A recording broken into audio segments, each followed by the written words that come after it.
of Juhu temple. They asked me to talk about Vrindavan, but I wanted to talk about Juhu instead, because we also got to serve Radharasa Bihari when Srila Prabhupada was present here. At that time, the temple was so poor, it was when the Jompuri was there, they only had about 5 outfits. And we would, the ladies were allowed to do the worship at that time and do artis and things like that. We would polish their brass. But they asked me to speak about Vrindavan, Prabhupada in Vrindavan. For Prabhupada, both places were of the utmost importance. You know that Prabhupada said that Bombay is his office, and Vrindavan is his home, and Mayapur is his place of worship. So, office, Bombay, Prabhupada, we know from the book that Giriraj Swami just put out, big fight. It was a good fight, and Prabhupada won. But we were with Prabhupada first here from 1974. Srila Prabhupada had come here to have the grand opening in 1974, Janmashtami. And our temple president at that time was Guru Das. And he was so afraid to displease Srila Prabhupada that the temple might not be ready, that he kept assuring Prabhupada that yes, yes, you come, everything will be ready for you in Janmashtami. And then when Prabhupada arrived and walked in the gate, he saw that the temple wasn't even 50% ready. And he was in shock. He said, how can we open the temple like this? The doors weren't on the altar yet. The floor wasn't even laid yet in the Darshan Mandap. And Prabhupada was in a terrible fix. He had invited so many devotees, God brothers, dignitaries from all over the world to come for the grand opening. And it was not possible to open the temple. The temple wasn't ready yet. So as a reaction to this shock, Prabhupada became deathly ill in 1974. Now, Prabhupada's sister had come also for the grand opening, and she was about 6 years younger than Srila Prabhupada. We called her Pishima, which in Bengali means the father's sister. So she needed someone to assist her, and I had just come from America to help with the grand opening and to serve in Vrindavan. Guru Das had invited us. So they assigned me to take care of Pishima, to serve her. And as a result of that, anytime she wanted to speak to Prabhupada, Prabhupada would never speak with her alone. She would have me come, and it would just be the 3 of us in the room together. Very intimate. They would discuss so many different things. I couldn't understand anything because they spoke in Bengali. I didn't know Bengali at the time. And she needed someone to cook with her, to cut her vegetables, bring her things. And she didn't know English, and I didn't know Bengali. So everything had to be done by sign language and Hare Krishna. It was the only thing that both of us knew was Hare Krishna. For 3 months, I lived by her side. I slept at the foot of her bed. And I learned everything that could be learned within 3 months about serving Srila Prabhupada, about cooking for Srila Prabhupada, and about how a lady should reside in India, because I was completely new in the country. So those 3 months was very close association with Srila Prabhupada. He was not well due to the shock of the temple not opening. He had to write so many letters saying the temple will not open until Ram Nomi, 8 months later. And also he had to see how the temple is even going to be ready in 8 months. All of you have seen our guest house here at the Krishna Balaram temple. When Srila Prabhupada arrived here a week before Janmashtami, The guest house was a hole in the ground. There was no construction whatsoever. They had just dug the hole. Within 8 months, that entire guest house was built. Can you imagine? 44 rooms, 3 floors. Ground, first, second, and third floor. 8 months. The whole temple, aside from the basic structure, 8 months. The deity kitchen, everything. Not only that, we had no devotees here because it was very, very austere in those days. We didn't have any running water. All we had was a well. Where Prabhupada's Samadhi Museum is now, there was a deep well. And if we needed water, we had to pull the water up ourselves. No electricity. Nowhere to live. We had to live outside because there were nothing was built yet. So this was the condition of Vrindavan in 1974, extremely austere, and no devotees wanted to stay here. So when you see how many lordships we have, Srila Prabhupada.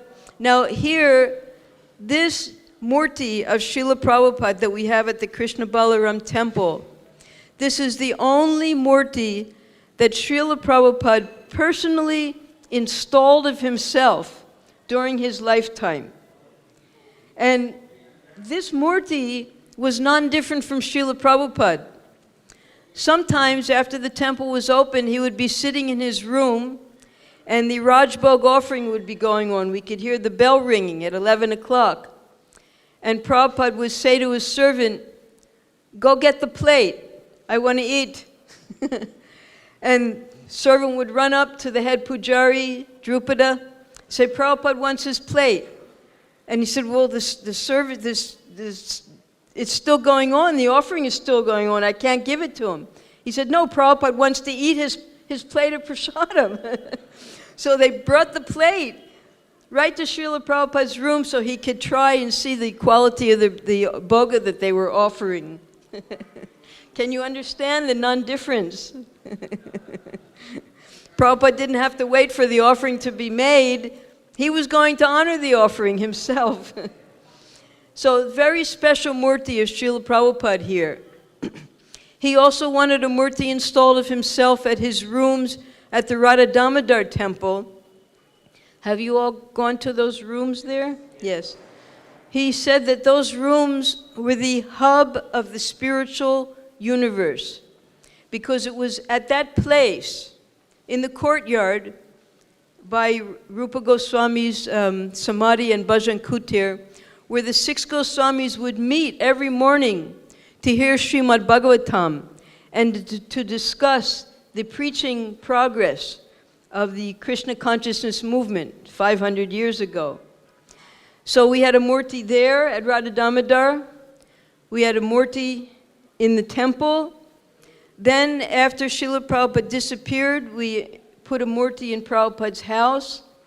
Then when the Samadhi was completed, 1983, we installed the beautiful murti of Srila Prabhupada in his Samadhi. So here, the consciousness in Vrindavan is Prabhupada consciousness.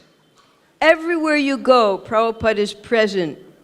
And we try as far as possible to do everything exactly as Prabhupada instructed us for running the temple.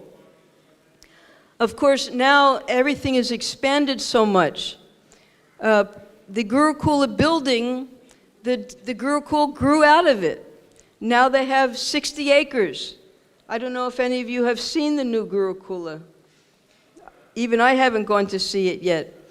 But they'll be having, our chief minister of UP will be coming to inaugurate the temple, November 5th to 9th. If you're going to be here, you're most welcome to come.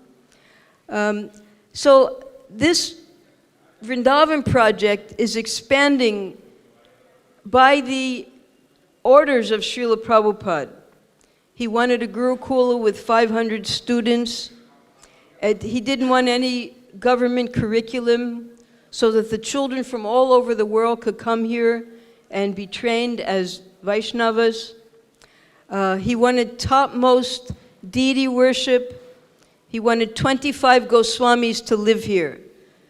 And he only wanted 3 pujaris and 1 cook. So Srila Prabhupada, he wanted that anyone who stayed here in Vrindavan to live like a Goswami. The husbands and the wives were not allowed to live together here.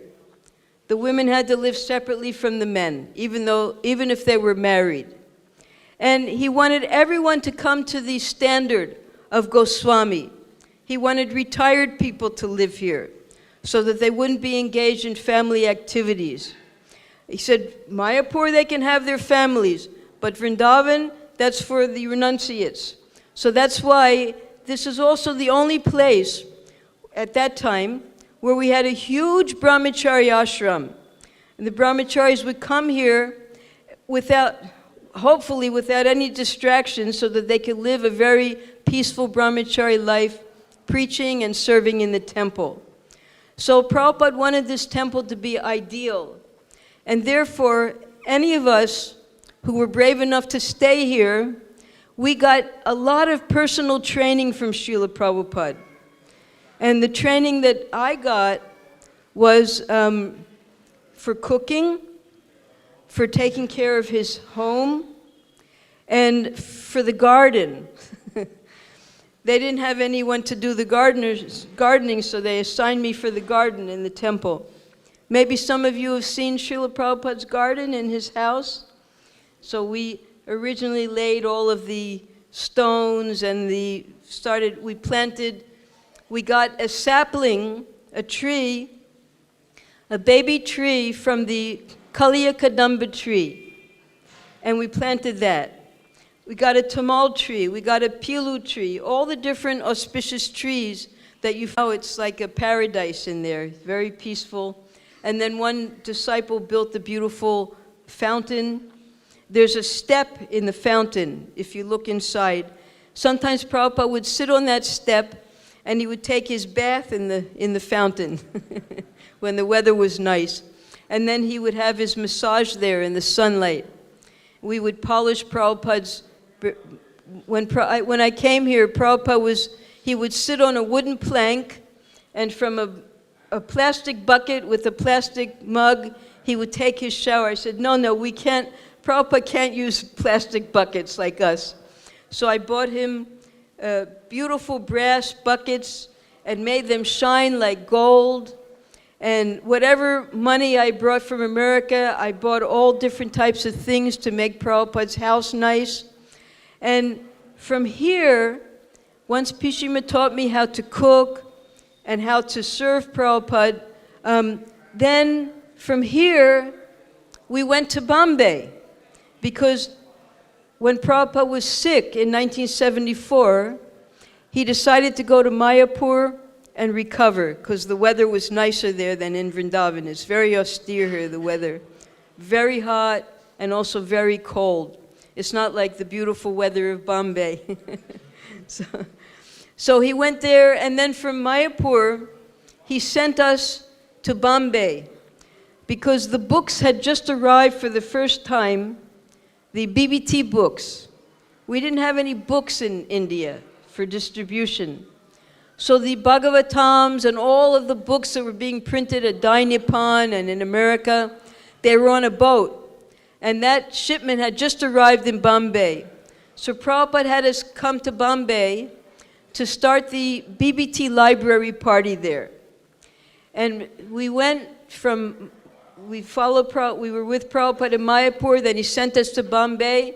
He came a few days later, and there, of course, now most of you, maybe you didn't see the old Juhu apartment scheme that we had in Juhu, the old apartment buildings. No, because you're all relatively new devotees. But there used to be apartment buildings, and Prabhupada stayed in one of those apartments. So every night we would go to Prabhupada's room, and he would tell us where to distribute his books in Bombay. He would say, go to this college, go to that college, go see this person. And we would go the next morning. He taught us how to distribute the books. He told us that when you go to the college or the university, you go to the head of the department, any department, philosophy, Sanskrit, whatever it was, history, and you show them the books, and you get a book order from them for the Srimad Bhagavatams. And then you go to the next department, and you show them that book order, and have them make a book order. And in that way, you can, in one university, you can make many, many Srimad Bhagavatam book orders. So this is how Prabhupada taught us how to distribute his books in Bombay. So we would report back to Prabhupada every evening, the place where he sent us, how many sets of books they took. I was wondering, how did Prabhupada know Bombay so well? Because we never knew what Prabhupada did before he came to America. We didn't know what his life was. He would only tell us little bits about his childhood sometimes. But actually, Prabhupada spent a lot of time in Bombay. After his business failed in Allahabad, he decided to make a laboratory in Bombay. So he went there with his brother when he was a Grihasta. And do any of you know where Grant Road is? Have you heard of Grant Road? Yes. So Prabhupada was living on Grant Road, and he was setting up a pharmaceutical business there with the doctors, with the different hospitals and clinics. And as he was going to see these different customers, he ran into the Gaudiya Math devotees who had just recently been sent there by Bhaktisiddhanta Saraswati to open up a Gaudiya Math. So Prabhupada had just taken initiation 1 year before from Bhaktisiddhanta Saraswati. And when he saw his godbrothers, he realized, I have to help them get a place. At that time, they were on a little place called Proctor Road. Do you know where Proctor Road is? It's probably a very small place in Bombay. So Prabhupada himself arranged for the first Gaudiya Math in Bombay. And he, with the help of two sannyasi godbrothers, he would go to all of his doctor friends. He would introduce the devotees. One of the sannyasis would give a lecture, and the other sannyasi would canvass for donations amongst the audience. And in that way, in just 2 days, they were able to raise 500 rupees, which is compared to like 50,000 rupees in those days. In those days, it was about 6 rupees to $1. So yes, now it's 82 rupees to $1. So the rupee was very strong in those days. We could buy a whole meal for 25 paisa. That's how strong the rupee was. So Srila Prabhupada was very active from his Grihasta days, preaching in Bombay. And as he was living there and traveling, he saw the different sections of Bombay, and he met very influential people. And as you may know, one of the people that he met was Sumati Morarji, who had a beautiful palatial home in Juhu. So he would travel to Juhu to read the Srimad Bhagavatam to Sumati Morarji, because he had asked Sumati Morarji for a donation for printing his books. And she funded one of the volumes of the Srimad Bhagavatam printing. And then Prabhupada would read to her, and as he was going to her home, you know where the bus station is in the BEST bus station in Juhu, he would have to walk on the Juhu Road past this 4 acres, is it 4 acres, the Juhu land? How many acres is it? 4 acres of jungle. And whenever he walked past that land, he was thinking this would be the perfect place for a temple. And this is when he got the inspiration to get the Juhu land, when he was going to meet Sumati Morarji to read Srimad Bhagavatam to her. So later, he negotiated and got that land, and that was when the whole battle of Kurukshetra ensued, and Srila Prabhupada won. So, because we were in Bombay with Srila Prabhupada, we got to cook for him, we got to clean his room, and then again we got personal association with Srila Prabhupada. And during that time, it was 1974 still, just now, this was the time that Prabhupada was here. You notice that he completed his Chaitanya Charitamrita in Bombay. He used to spend a lot of time in Bombay because the weather was pleasant and he had to work on the negotiation of the land. So a few days ago, we had Bahulastami. Bahulastami is celebrated as the appearance day of Radhakund and Shamakund. Although the actual appearance day, the Aristasura Leela took place at another time, but it's celebrated because this Bahulavan that Radhakund and Shamakund are located at, Lord Chaitanya visited there, and it was he who identified the two kunds. It was Gauri Kur and Shamkur, something like that the locals called it. And he said, no, this is Radhakund, this is Shamakund. And he sat there at the bank of the two ponds, and later Raghunath Das Goswami developed those ponds into what they are now. So on that day, we were serving Srila Prabhupada in Bombay. And I was missing Vrindavan very much because I was always thinking as soon as the temple is open, I would open up bookshops, I would open up reception room. We had come here for that service to Vrindavan, but the temple wasn't ready yet, so we were out preaching. But on that day, I put on Prabhupada's desk a bottle of Radhakund water that I had saved. And that evening, when we went to report to Srila Prabhupada about the preaching during the day, I asked Srila Prabhupada a question. Because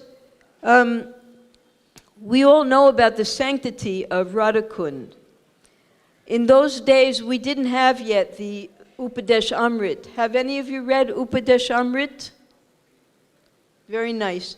So in Upadesh Amrit, which is only 11 slokas, Rupa Goswami gives the entire process of Vachavegam, controlling our tongue, which is the first step in devotional life, by chanting Hare Krishna and taking Krishna Prasadam, all the way up to the supreme perfection of going back to Godhead and living on the banks of Radhakund as one of the eternal maidservants of Srimati Radharani and Krishna. In just 11 slokas, he's able to do that. He was so expert. So we had visited Radhakund and understood the sanctity of the place. And on that day, I asked Srila Prabhupada, I said, Srila Prabhupada, at Radhakund, each of the major temples in Vrindavan have their miniature temples around the Parikrama marg. Have you noticed that? There's Gopinath temple, Govindaji temple, Madan Mohan, all the temples have there. Now, the reason they have those temples is because when Aurangzeb came to destroy all the temples here in Vrindavan, the deities were hidden in bullock carts under Busha and secretly taken to Jaipur to be hidden there in the palace of the king. So on the way, they stopped in Radhakund, then they stopped in Kamyavan, and then from Kamyavan is in Rajasthan. Then they went on to Jaipur. So because the deities had stopped in Radhakund, these little temples were built. So I asked Srila Prabhupada that all the major temples in Vrindavan have their miniature temples in Radhakund. Can we also build a miniature Krishna Balaram temple in Radhakund? And Prabhupada said, oh, that's a very good idea. He said, you can have an ashram there. Yes, you can do it any time. And then Prabhupada was silent, and he looked at me, and he said, what will you do there? And I said, we'll preach, because we were book distributors. I said, we'll preach. He said, no. He said, Radha Kund is not for preaching. Radha Kund is for relishing. So when Srila Prabhupada said that, because we're trained, our very breath is preaching Krishna consciousness. Because when you have something wonderful, you don't want to keep it to yourself. You want to share it with other people.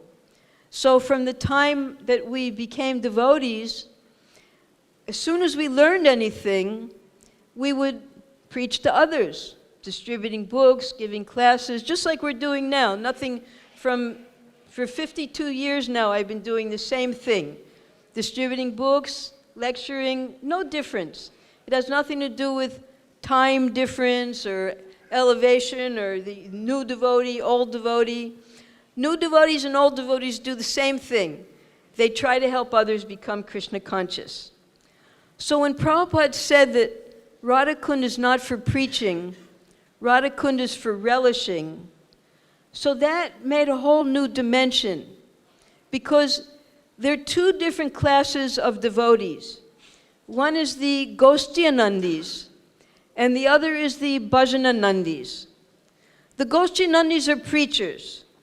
They go out, just as Srila Bhaktisiddhanta Saraswati had told Prabhupada, to preach this message of Krishna consciousness in the English language. They go all over the world to fulfill the mission of Chaitanya Mahaprabhu, of having the Hare Krishna mantra be heard in every town and village. Those are the Goshthianandis. And the Bhajananandis, they are interested in their own personal spiritual perfection. And their philosophy is explained by Srila Bhaktisiddhanta Saraswati. They feel that if I can perfect my spiritual consciousness, my Krishna consciousness, then just like a fragrant flower, the fragrant flower doesn't have to advertise itself. Just the fragrance of the flower automatically attracts the honeybees. So if I perfect my Krishna consciousness and my bhajan, automatically the devotees will be attracted to hear from me. So what they do is, they stay in Vrindavan and they do this nirjan bhajan. They do solitary bhajan for their own spiritual perfection, so that when they become spiritually perfected, then they can help others become spiritually perfected. So their main concern is themselves, that they get spiritual perfection themselves, and then if anyone comes to them, then they can preach to them. Goshanandi is completely at the opposite. Whatever level of Krishna consciousness we're at, we try to share that. Whatever we have, whether we only know one sloka of Bhagavad Gita or we know the whole Bhagavad Gita by heart, it doesn't matter. Because just by a quarter of a sloka of Bhagavad Gita, if you can remember that, then your life can become perfect. So the Goshanandis are just giving, and traveling all over the world to preach. So when Prabhupada said that Radha Kund is for relishing, I realized at that time that I can't live at Radha Kund. I just want to help other people, because we have something so wonderful. We have Krishna consciousness. And the whole world, all of humanity is suffering because they don't know who Krishna is. They don't know who Radharani is. They've never heard of Vrindavan. They don't even know that there's a spiritual world. Everyone thinks that they're their body. So at that moment, I said, okay, I didn't say it out loud, but I realized I don't belong in Radha Kund because I'm a preacher.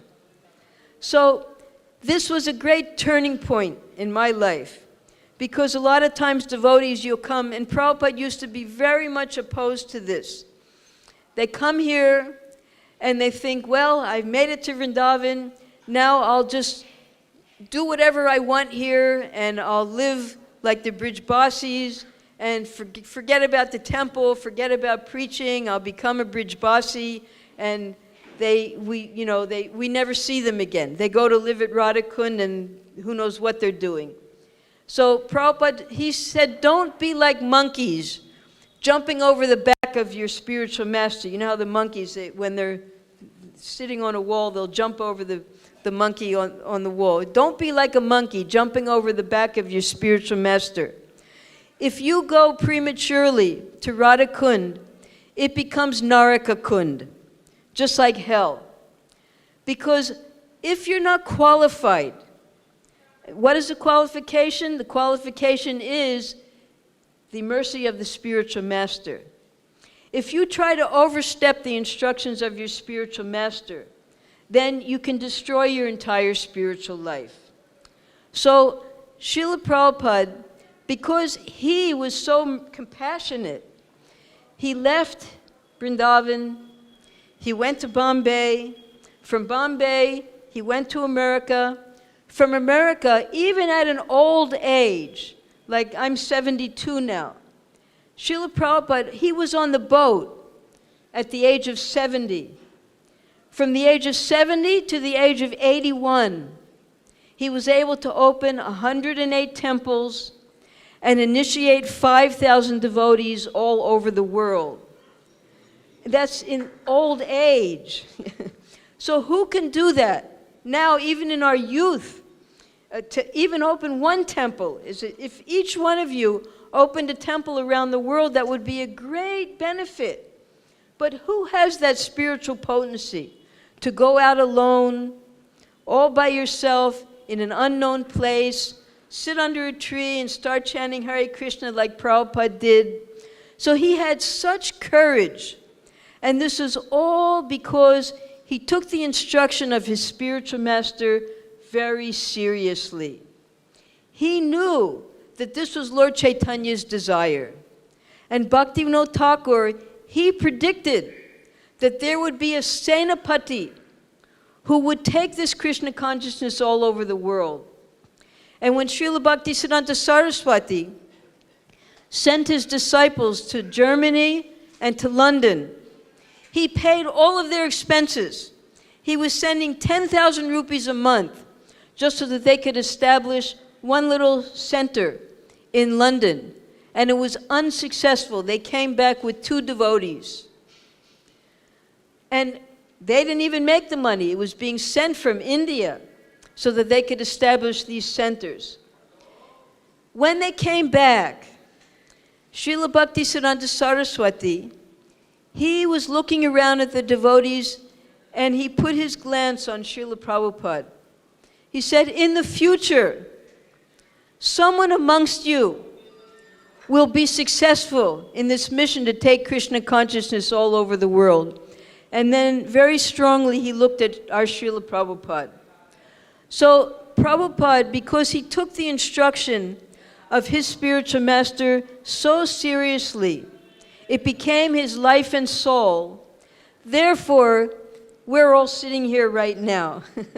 Because none of us would have ever known about Vrindavan had it not been for Srila Prabhupada and Srila Prabhupada establishing the temples, particularly the Juhu temple, which is so successful, and all of the other temples around the world. Now that was Prabhupada's phase 1, that he took Krishna consciousness out of India for the first time and established roots around the world. In America, Canada, Europe, Australia, Africa, the Arabian countries even. He sent preachers everywhere. Iran, New Zealand, everywhere you could think of, Prabhupada sent his devotees. So he fulfilled the instruction of his spiritual master. But then Prabhupada, he had a desire. And that was, when he was preaching in India, he had no success whatsoever. No one would join him because they were all looking to the West. I want to become wealthy. I want to go to UK. I want to go to America. I want to even Prabhupada, when he was a young man in college, he was thinking, I want a white wife and I want a few white children, and we'll all. This is the Indian dream. And even Prabhupada, he had that dream. So he understood the Indian mentality at that time. This is the 50s, 60s. They were looking to the West. They wanted to westernize India because India was very poverty-stricken, having been for hundreds of years under the submission of the Mughals and then the British. They had lost their culture. And the British had indoctrinated them into thinking that West is best. If it's made in the West, it's best. And anything made in India, no good. You look to the West. So this was the mentality in those days in India. So Prabhupada had a plan. And he explained this plan. He said, if you have a tree and you want to cut the tree down, you take a piece of wood from the tree and you add a foreign element, which is the axe head, right? So he wanted to return to India with his foreign disciples. That's the foreign element.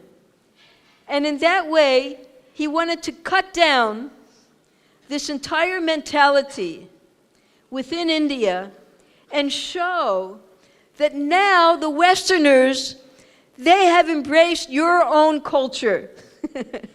You understand? So, therefore, he brought us white elephants to India to show that we have given up the entire Western, civilization, and we are living the pure Vedic life as in Bhagavad Gita. And then when the Indians saw that the foreigners had adopted their own culture, they became interested.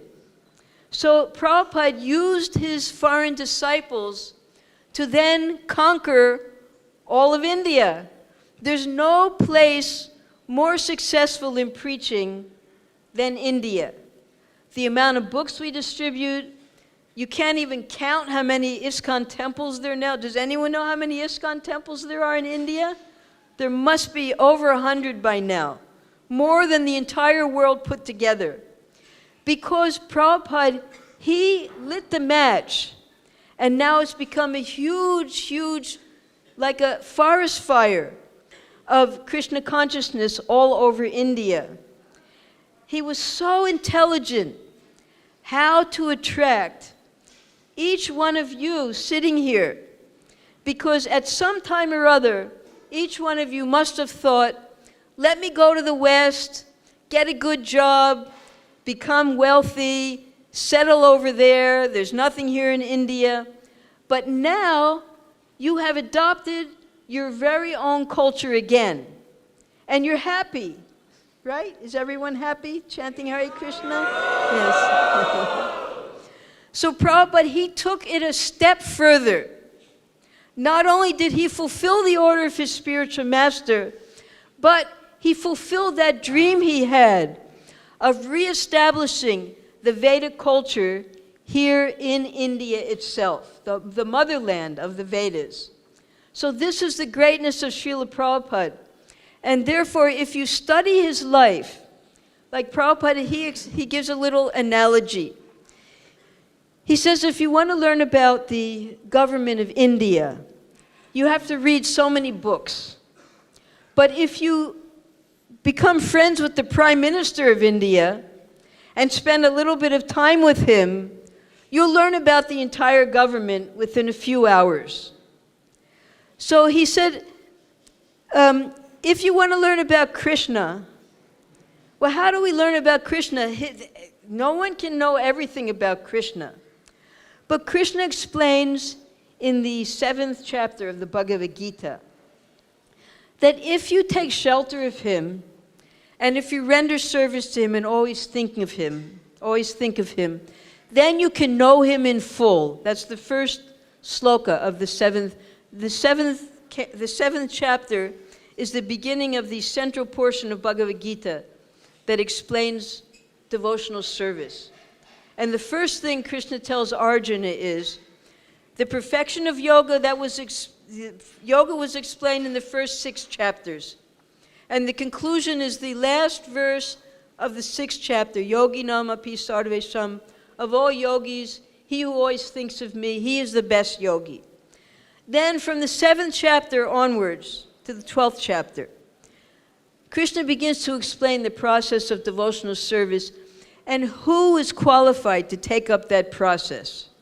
And he says, if you want to know me in full, then you have to always think of me. You think of my birth, you think of my activities, you think of my devotees, anything about me. And then you will become perfected and you will be able to go back to the spiritual world. And he explains how to do that in those 6 chapters in the center. So if we want to know about Krishna, we have to find a devotee of Krishna. Krishna's not, he's not available right now as Arjuna was, speaking directly. But if we take shelter of a devotee of Krishna, such as Arjuna, such as our spiritual master, we can learn everything about Krishna very quickly. We don't have to read the entire Vedas. The conclusion of the Vedas in the Krishna book, the 10th canto, Pariksha Maharaj, he asked Sukadeva Goswami in the 87th chapter, the prayers by the personified Vedas, he said, what is the purpose of all the Vedas, the flowery Vedas, worshipping all the demigods, all the different processes of karma kandya, upasana kandya, jnana kanda? Why do we have so many Vedas? The ultimate conclusion is we study the Vedas to learn about Krishna. And then Pariksha Maharaj, his next question was, if the conclusion of the Vedas is to understand Krishna, then why is it that the devotees of Krishna are poverty-stricken? The devotees of Lord Shiva and Parvati and the different demigods, they have so much material opulence, facility, but the devotees of Krishna, they're all poverty-stricken. They'll have 1 or 2 clothes, and they go out begging every day. It's their culture to beg. So Pariksha Maharaj couldn't understand it. Why are the devotees so poor? And then Sukadeva Goswami, he explained that yes, if you want material benefits, then Krishna has arranged. If you want wealth, you worship Lakshmi. If you want good health, you worship the sun god. If you want whatever you want, if you want a nice wife, you worship Uma Devi. If you want a son, you worship Kartikeya. All the demigods are there to fulfill all the material desires in the material world. But Krishna, he is above the 3 modes of material nature. So long as you have material desires, he has given facility of worship of the different demigods. But when your material desires are finished, then you worship Krishna. And what Krishna does is, he takes everything material away from his devotees, so that they're not attached anymore to the material world. And by the end of this lifetime, they have no more material attachments, no more material desires, and they're ready to re-enter the spiritual world in their eternal loving relationship with Krishna directly. So this is the process explained in the Bhagavad Gita and carried on further in the Srimad Bhagavatam, and then finally the perfect example in the Chaitanya Charitamrita, where Lord Chaitanya shows us by his own example how he gave up everything, a Brahmin, a mother, a wife, big community, big scholar, gave it all up, and he showed us how to perfect our Krishna consciousness very simply by chanting Hare Krishna. So we have a living example, or contemporary example, because now Srila Prabhupada has left this world, of Srila Prabhupada's life. How he lived as a student, as a grihasta, as a vanaprastha, finally as a sannyasi, and attained the perfection of life by bringing thousands of people to Krishna consciousness, and then returning back to the spiritual world, or to any other mission that Krishna is sending him on. Because we're eternal. It's not that we attain perfection, and then that's it. No, the devotees are always going, preaching. Lord Chaitanya, he brought the entire spiritual world with him. And there are different books. There's the Gaura Ganodesh Deepika. There's the Radha Krishna Ganodesh Deepika. These are written by the different Goswamis and the associates of Lord Chaitanya that explain who's who in the spiritual world. And when Lord Chaitanya came here, who did each of these personalities become? Like, for instance, Bhavananda Roy, who was a great, very wealthy person in Orissa, he had 5 sons. One of them was Ramananda Roy. So Bhavananda Roy was Pandu Maharaj, and his 5 sons were the 5 Pandavas. So in one aspect, Ramananda Roy was Arjun, and that was why there was some conversation between the two of them. So all of these secrets of when Sri Krishna decides out of his own compassion to come here and display his pastimes for our benefit, to attract us to go back to the spiritual world again. All the devotees come with Krishna.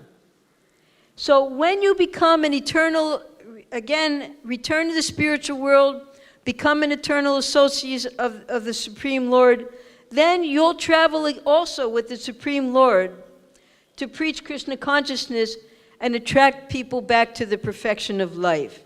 So this is an eternal, beautiful process. Now in this lifetime, we've all been born into duality, attraction, and repulsion. You see a little child, they can't control their senses, they want something or they hate something. So we learn how to control our emotions and our desires as we grow, hopefully. And then through the yoga process, we learn how to serve the Supreme Lord. So this is our preparatory lifetime. If we use this human form of life, which has taken millions of births and deaths to attain, and don't think that that's all fairy tale. 8,400,000 species we go through to attain the human species of life. In this human form of life, we can choose. We have the intelligence. Do we want to elevate? Do we want to stay where we are? Or do we want to degrade ourselves into the lower species again? That's our choice. So you have to make your decision in this lifetime which direction you will go. Up, down, or just stay where you are. And I'm very happy in my material life right now. I have my family, I have my good job, I've got everything nice. I don't need anything. That's just staying here.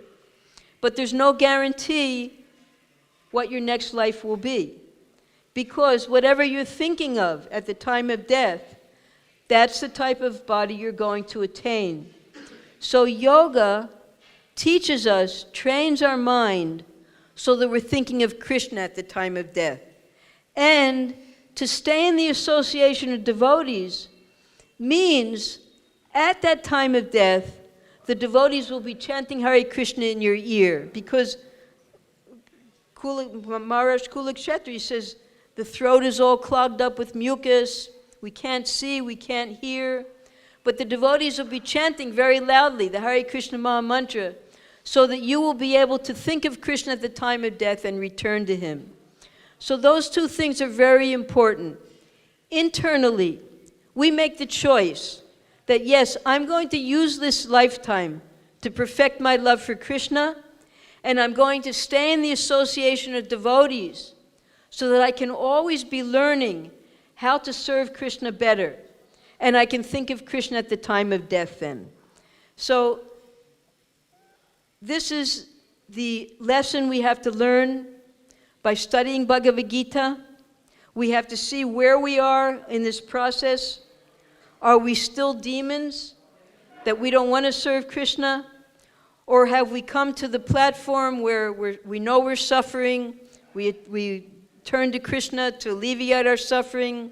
or we have some knowledge, now we voluntarily surrender to Krishna. Where are we on this spectrum of going back to Godhead? And from that place, we have to take the association of devotees, and we have to go progress ourselves in the yoga process so that we perfect our love for Krishna. And this Prabhupada has given us. We have to take the opportunity of associating with the devotees and make our lives perfect. Thank you. If there are any questions, I'd be happy to answer. Hare Krishna. Jai. No questions. And did you all take prasadam yet today? Not yet. So take prasadam early because eclipse this afternoon. Yes, Prabhu. Is there a mic for him? Or you can come up and ask? Okay. Hare Krishna Mataji, please accept my humble obeisances with your lotus feet. Thank you so much for such a wonderful session. There has been a lot of talk about women empowerment. There has been a lot of talk going around about women empowerment. Women and what? Empowerment, women empowerment, women's right to work, women's right to wear what they want.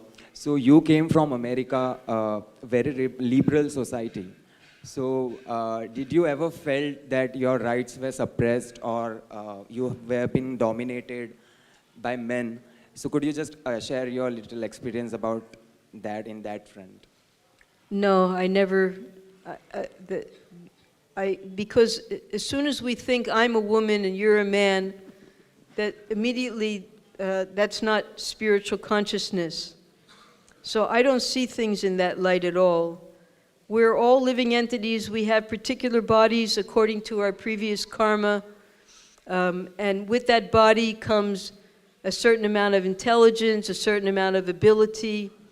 And within Krishna consciousness, it makes no difference whatsoever whether you're a man or a woman, because this is a personal journey. It's between you and your guru and Krishna. It has nothing to do with anybody else. Are you serving your spiritual master's instructions? If you are, then you have the opportunity to go back to Godhead. So that has nothing to do with whether I'm a woman or a man. And it has nothing to do with how I dress. I dress like this because in the spiritual world, the ladies wear saris, the men wear dhoti and kurta. You know, so Prabhupada has had us dress like this with tilak, our hair a particular way, our sari a particular way. He trained us to dress like this, to behave like this, because this is the way people live in the spiritual world. It has, and even in the material world, we might be living here, but I might have right now, due to my past karma, a woman's body, but my eternal relationship with Krishna has nothing to do with this particular body that I'm in. I could be a peacock, I could be a tree, I could be a cowherd boy, I could be a gopi. That Prabhupada, our spiritual master tells us. Srila Prabhupada told me, it's very intimate. When you serve your spiritual master, he can give you all knowledge. Who you are, what your service is, everything. Do you understand? So this whole external consciousness of I'm a woman, you're a man, why, it has nothing to do with spiritual life. Okay? Yeah, Hare Krishna.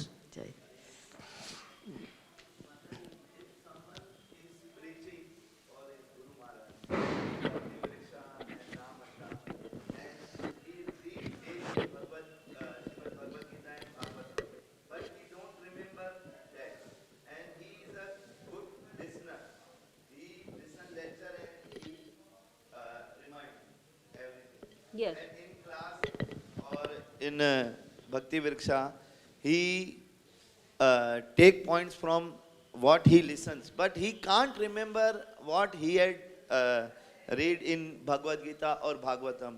So he should stop reading and give extra time to listening in lecture, or he should read with listening. He should also read Bhagavad Gita and Bhagavatam.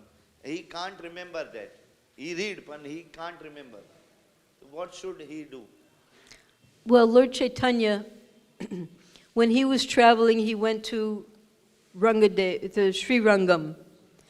And there was one Brahmin sitting there in the Rangaji temple. He was illiterate, but his spiritual master instructed him to read the Bhagavad Gita every day. He couldn't read. So he would sit in front of Rangaji deity, and Srimad Bhagavad Gita would be in front of him, and he would just turn the pages. And the other Brahmins, they would joke with him, they would kid with him. How's your reading today, Swamiji? They all knew he couldn't read, but he was just turning the pages. So Chaitanya Mahaprabhu saw this Brahmin turning the pages, though he couldn't read. And Mahaprabhu asked him, he said, "You're reading the Bhagavad Gita?" And the Brahmin explained, "Well, actually, I can't read, but my spiritual masters told me to read, so I'm just turning the pages every day." And Mahaprabhu said to him, "Yes, I see that, but I also see that you're crying."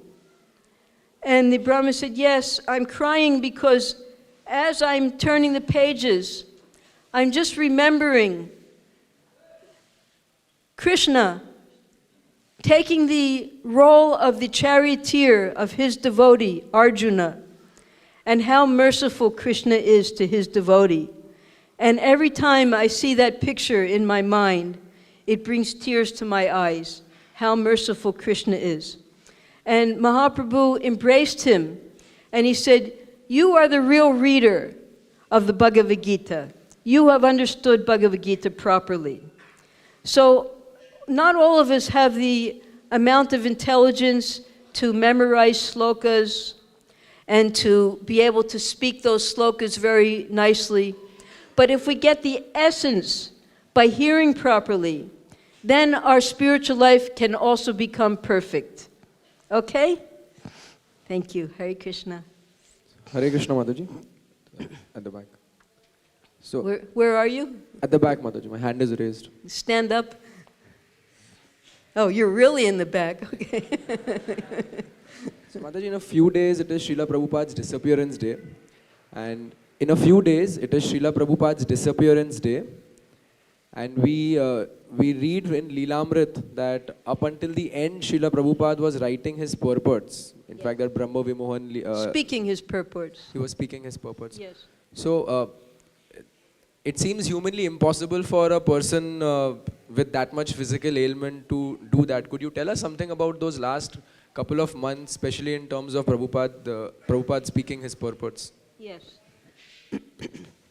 Tamal Krishna Maharaj, he was the secretary of Srila Prabhupada in that last year of 1977, and TKG's diary. And he explained how Srila Prabhupada was continuing the translations as much as he could, both in Bombay and in Vrindavan.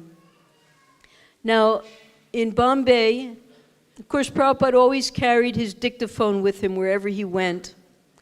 And he would, he had, well, you can see in Prabhupada's house, he had his spiritual master's volumes of the Srimad Bhagavatam with the different tikas of the previous acharyas. So he would look at those Bhagavatams, he would read the tikas. Tikas means commentaries, purports. And from those tikas, Srila Prabhupada would create his own Bhaktivedanta Swami purports to each sloka. So those books went everywhere with Srila Prabhupada. He would carry one volume at a time. And we have one of those books on display in Prabhupada's house. So he would have to be able to read those books in order to write his purports or dictate his purports. So at the very end, October, November, here in Vrindavan, Srila Prabhupada, he couldn't even move his own body without the help of his servants, even to go from one side to the other. He had become so weak physically. He couldn't hold the books anymore. He couldn't sit up anymore to hold the microphone. So while lying in his bed, in his room here, in his home, one devotee would hold the microphone to his mouth. His devotee named Pradumna, who was a Panditji, he was American, but he had learned Sanskrit and Bengali. He would read from those books to Srila Prabhupada, because he would read it's Sanskrit, but it's in Bengali script, the books. So he would read the sloka, and he would read the word-for-word translations, he would read the tikas, and Prabhupada would listen. He would read it right into Prabhupada's ear. And then Prabhupada, after hearing, he would speak into the microphone held by his disciple, his purports. Now, he was able to complete 10th canto, 13th chapter, while lying here on his bed in Vrindavan. And if you read those purports, because before that, up to the 10th canto, 12th chapter, it was already printed. 10th canto, volume 1, 10th canto, volume 2 was already printed. So this 10th canto, chapter 13, has the most intimate realizations given by Srila Prabhupada just before he returns to the spiritual world. If you read that 13th chapter, you will learn so much about the spiritual world, about Srila Prabhupada's mentality at that time, and about how he culminates his entire life into the perfection of devotion by establishing this Krishna Balaram temple here in Vrindavan. So I would recommend, if you really want to understand how Prabhupada was able to do it, you read that 13th chapter in the 10th canto very carefully. All right? Yes, Prabhu.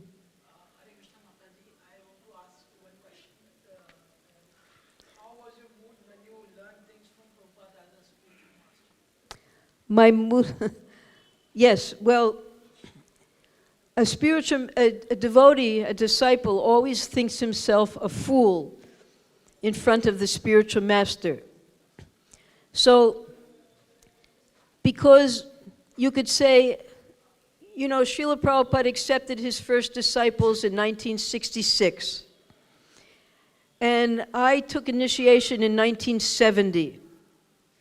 I had first gotten the Bhagavad Gita in 1969 and then finally took Diksha in 1970. So even in a span of 4 years, I was considered a younger devotee, because most of those devotees were 9, 10 years older than me. I was very young. And Prabhupada had already taught them so many things about how to practice Krishna consciousness. So rather than Prabhupada reteaching to every single disciple, we younger devotees, we would learn from our senior God brothers and God sisters what Prabhupada had taught them about management, about cooking, about deity worship, everything. Because he took the trouble to teach particular devotees things, so we learned from them. Then, because it's not so easy to become a personal servant of Srila Prabhupada. He would only travel with his secretary, a servant, sometimes a cook. Maximum 2 or 3 people he would travel with. So you had to really learn very carefully how to serve Srila Prabhupada if you were going to be in his personal entourage. So what I did was, I didn't care about anything else. I just wanted to come to that stage where I would be able to serve Srila Prabhupada. And I had to learn, and I had to work very, very hard, really struggle, give up all desires for material, whatever position, nothing. Just try to serve Prabhupada very, very sincerely.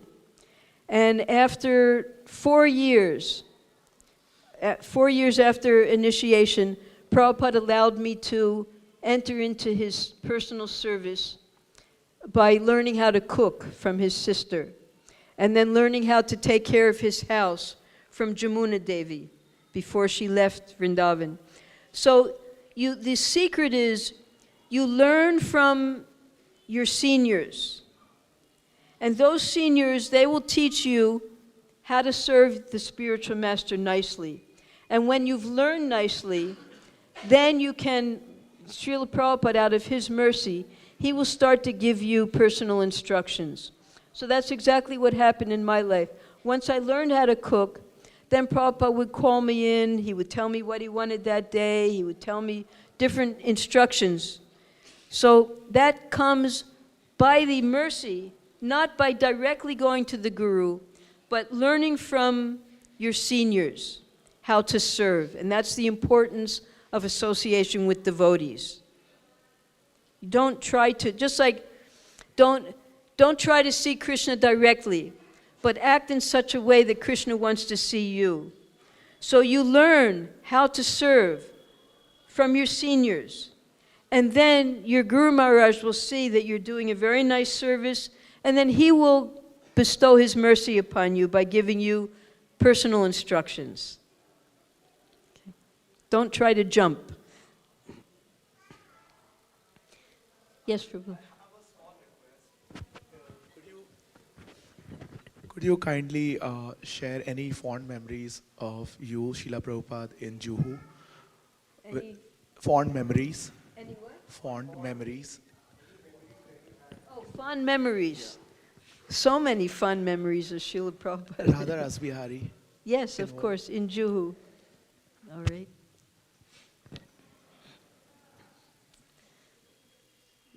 We were here in Vrindavan, and then Prabhupada had a program in Ahmedabad. This is 1975, just after the grand opening.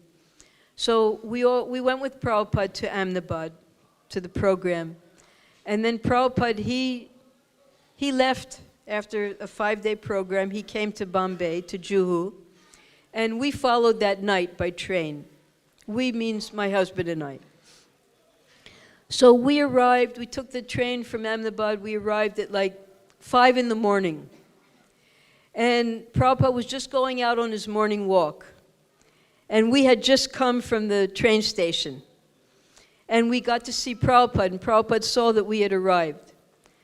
So when Prabhupada got back from his morning walk, he sent his servant to call me. He said, Prabhupada's calling you, come. So I went up to Prabhupada's room, offered my obeisances, and he said, when did you come? And I said, just this morning, Srila Prabhupada. He said, did you rest? Of course, we didn't rest, but yes, Srila Prabhupada, we rested. He says, all right, now cook for me. So you make rice, dal, chapati, sukta.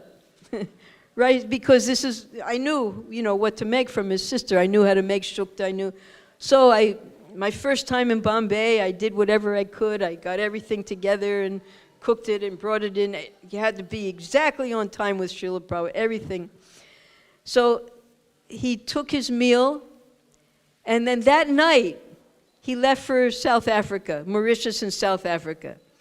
And he was away for a month. So we were there for a month, waiting for Prabhupada to come back.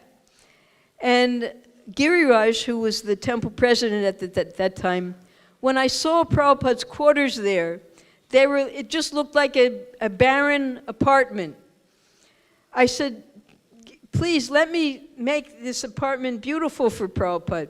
So in that whole month, I got plants, and I put, just like what we did here in Prabhupada's house here, I made a duplicate there in Prabhupada's apartment, mini style, I got rugs and bolsters and pictures and everything, so beautiful. So when Prabhupada came back after a month, he walks into his apartment and he looks around and he said, "Oh, it's just like Vrindavan." So I'm busy cooking in the kitchen because he had just arrived, and Prabhupada had his a life-threatening accident in Mauritius at that time. So all the devotees ran in to be with Prabhupada in his room, and he showed them where he was injured on the leg. And while he was in Africa and Mauritius, he picked up a new servant, because he would change servants from time to time. And this new servant, we had never served together, because you have to serve like a team. You know, it's like the captain and the skipper. You really have to work together. The servant, the secretary, the cook. You can't have any personal agenda. It's everything Prabhupada, and you have to cooperate together. So this servant had never worked with me before. We had never served Prabhupada together. So when the servant saw me cooking, he came into the kitchen. He said, "Well, I'll come in today and I'll teach you how to cook." I said, "Okay, Prabhu," because I didn't want to, I didn't want to say I already know how to cook. So he came in that day, and he's teaching me how to cook, and everything was late, because everything has to be exactly on time for Prabhupada. He taught me such time efficiency, you wouldn't believe it. What I used to do from 9 o'clock in the morning until 1 o'clock in the afternoon, Prabhupada taught me how to do within 45 minutes, using his cooker. So Prabhupada had already trained me how to cook, but I didn't want to hurt this boy's ego, so I let him teach me how to cook. And I brought the plate in late. And Prabhupada says to me, "Why is everything late?" And I said to Prabhupada, "Well, so-and-so was teaching me how to cook." And Prabhupada he said, "Neither of you know how to cook. I will come and teach you both." So Prabhupada comes into the kitchen, and he teaches us both how to make chapatis. He shows us how, the way Prabhupada makes chapatis, you wouldn't believe it. So he taught us how to make chapatis his way, and then he said to us, "Now you make one chapati a minute." So he taught us how to do it. So the next day, I bring in Prabhupada's breakfast, and Prabhupada says to me, "I have told so-and-so that you already know how to cook." So then he gave up, the servant gave up, because Prabhupada told him, "Leave her alone, she knows how to cook." But the servant didn't like that I was in the kitchen. He was a brahmachari, and he wanted to do everything by himself. So I had gone, during that month, I had gone to all the emporiums, and in those days, in Bombay, you had the Bihar Emporium. And in Bihar Emporium, they made these beautiful stone katoris, and they had little tops on it. It was like a cook's dream. So I got beautiful plates for Prabhupada made out of stone, all different colored stone, and like 10 different katoris, and I had a night plate, and a day plate, and a lunch plate, and it was just amazing. They were all made out of stone, right? So this servant, he wanted to cook for Prabhupada, right? He didn't want me to cook for Prabhupada. That was the real reason why, So he wanted me out of the kitchen. So I was cooking every day, and things were going along. Suddenly a telegram comes from Delhi that the temple president says, "We don't have a pujari. Please send a pujari immediately." Send her. So that night, we leave for Delhi. I didn't even say goodbye to Prabhupada, because I knew what was going on, that he wanted to cook and he wanted me out. So Prabhupada came 15 days later to Delhi. I was doing all the puja and everything. So the servant, he comes to me. The first thing he did was, he offers his full dandavats to me. And then he picks up his head. He says, I'm so sorry I sent you away. He said, every day I broke one cup. He said, finally, the only cup that was left was the Shukta cup. And I broke that too. Everything is broken. And then he told me what happened. He said, there's a cook and there's a servant. And the cook and the servant, because the servant also wanted to be the cook. I won't mention any names, okay, because they're all here, actually.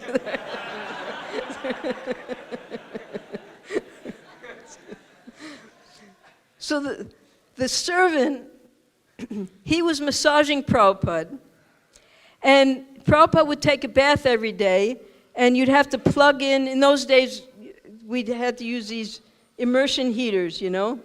So he'd plug in the immersion heater and put it in Prabhupada's bucket, and when he'd plug it in, the water in the kitchen, in the sink, would get electrified, right? So the cook couldn't cook then because he'd get electrocuted every time he touched the water. So he kept telling the servant, don't plug the thing in there. And the servant would intentionally plug the thing in there. So finally, it came to a head one day, and the cook comes running out of the kitchen, and the servant's there, and they have a fist fight right in front of Prabhupada. And the servant is telling, the devotee's telling me what happened. He said, so we have this fist fight, we're beating each other up, and Prabhupada has to separate us.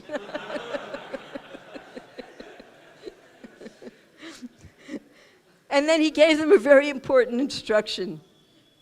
He said, you should never do a service that causes inconvenience to another devotee. Can you remember that? Never do a service that causes inconvenience to another devotee. So, and then, because he didn't know that I was just cooking, I used to clean the house, and Prabhupada came in one day, you wash the pots. When you wash the pots, you make noise, right? It's natural. You naturally make noise. Well, Prabhupada's bedroom was right next to the kitchen. So he came in one day and he told me, you can't make any noise. So did you ever try to wash pots without making any noise? So I used to have to wash the pots, not making a single pin drop of noise, right next to Srila Prabhupada. So he didn't know that I was cleaning the whole house, washing the pots, and then going to Villa Parla every day to get the best and freshest vegetables for Srila Prabhupada. He thought I was just walking in, cooking, and then leaving. So suddenly, when he sent me away, no one was cleaning the house, no one was washing the pots, nobody was buying the vegetables, right? Nobody was doing it, and he didn't know what to do. So then one day, he forgot to put Prabhupada's towel in the bathroom for Prabhupada's, when he took his bath. And Prabhupada walks out, he didn't have a towel. He says, such big intelligence, but where is my towel? So he really got smashed. So this was the learning experience, one of the many very intimate and very learning experiences I had while serving Srila Prabhupada in Juhu. Okay, it's just one of them. Many more. Okay. Thank you. Okay, Hare Krishna. All glories to Srila Prabhupada. Hare Krishna. Thank you so much, Mataji, for enlightening us and giving us so many instructions. The way you spoke about the process of Krishna consciousness, that's like the whole essence of the philosophy you gave us in a short time. And thank you for narrating personal and very sweet pastimes with Srila Prabhupada. We are deeply grateful to you. And also for all the austerity that all of you performed, because of which we are reaping the fruits of that. Yes. So we have it very comfortable even in Juhu and in Vrindavan. And that all the credit goes to all of the early disciples of Srila Prabhupada, ultimately to Srila Prabhupada. Yes. We're just fools. So let us once again express our gratitude to Mataji by very enthusiastically from the heart chanting the Hare Krishna Mahamantra once.